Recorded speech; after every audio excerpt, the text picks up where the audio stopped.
Alright, so here's why I could potentially be bullish on XLE and look to buy it on a potential pullback around, let's say, $80. So hear me out. So right now the market is going down, and oil could potentially be rebounding. If we take a look at USO, which is United States Oil, if I can find it. Yep, so US oil on the daily. This one actually broke the downtrend, and right now it's kind of squeezed between the 20, the 200, and the 50.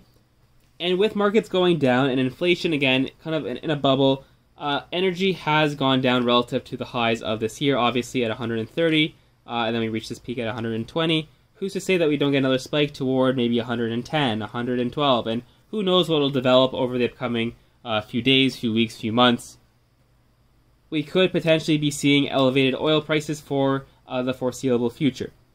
Now, going back to XLE, again, this one was down on the day by about 1.17%. Again, a couple of consecutive ugly candles with upper wicks. However, relative to the S&P 500, which was down on the day 3.38%, the NASDAQ, which was down 4.11%. If we actually take a look at XLE relative to the SPY, XLE has actually gained strength because it was down relatively less than the S&P 500. And again, looking at these the same way we would look at any other charts, this area of about 0.2 was a previous resistance, as we saw back here at the end of June, as well as back in May, right before it had pulled back.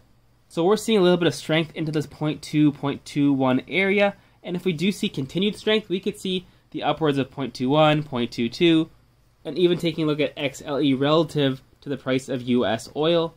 XLE has actually been outperforming the price of oil, so that what that means is these mining companies have actually been outperforming returns than the price of oil itself.